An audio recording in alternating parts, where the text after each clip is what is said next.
Sahabat RTV, fenomena perampokan dengan senjata api yang terjadi di beberapa wilayah mengharuskan kita lebih waspada dan berhati-hati. Sebaiknya jangan melakukan tindakan yang memancing pelaku semakin nekat hingga membahayakan nyawa korban. Dari sudut pandang kriminolog, penggunaan senjata api dipilih para pelaku perampokan agar korbannya tidak berani melawan sehingga pelaku bisa leluasa beraksi. Penjelasan kriminolog akan kami sajikan sebagai penutup perjumpaan kita kali ini. Tetap saksikan program Turn Back Crime setiap Senin pukul 24 waktu Indonesia bagian Barat hanya di RTV. Saya Stefania Deversta, salam Turn Back Crime, menumpas kejahatan.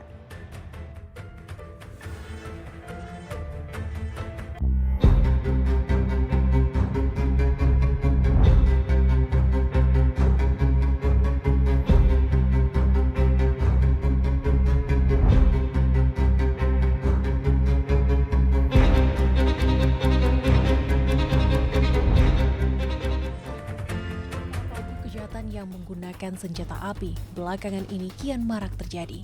Sejumlah minimarket serta kendaraan bermotor milik warga menjadi incaran para pelaku.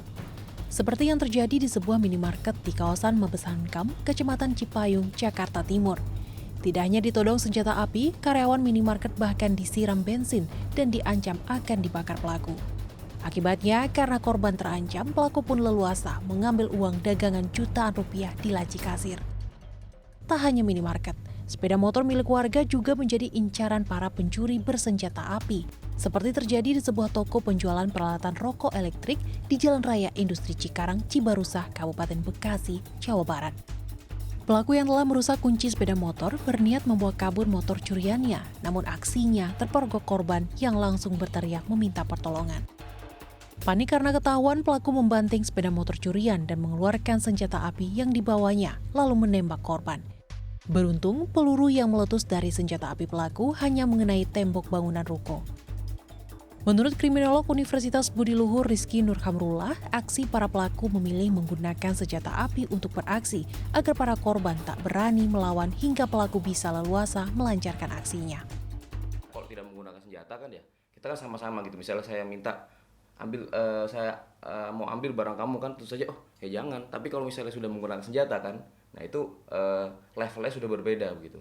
Sehingga tadi misalnya perampokan, dia biasanya itu polanya adalah menggunakan ancaman kekerasan. Nah itu polanya akan ataupun lebih mudah bagi pelaku gitu ya untuk memaksa atau menekan gitu ya, menekan korbannya atau targetnya untuk bahasanya itu kompel atau menurut terhadap permintaan dari perampok ini begitu.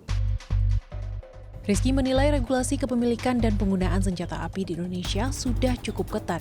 Namun maraknya kasus perampokan bersenjata api perlu menjadi perhatian khusus aparat penegak hukum untuk menelusuri dari mana asal peredaran senjata api tersebut. Mudah nggak sih mendapatkan senjata api di Indonesia dan bagaimana untuk perampok ini bisa mendapatkan senjata itu? Nah mesti dilihat lagi nih nanti misalnya pelaku yang sudah ditangkap, senjata yang menjadi barang bukti, nah itu mungkin bisa ditelusuri lagi dapatnya dari mana, apakah secara legal atau secara ilegal atau ini merupakan senjata rakitan. Dan misalnya kalau ini senjata ilegal, nah ini adalah permasalahan kejahatan yang lain nih, peredaran senjata ilegal. Nah ini memang butuh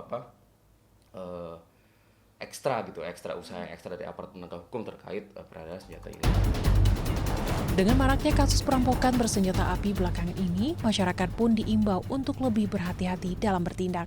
Sebaiknya saat melakukan upaya antisipasi kejahatan harus tetap waspada dan tidak melakukan hal-hal yang memancing para pelaku bertindak nekat hingga mengancam keselamatan warga. Dari Jakarta, Rida Ranatika dan Sarasnita Sahara, Turn Back Crime, RTV.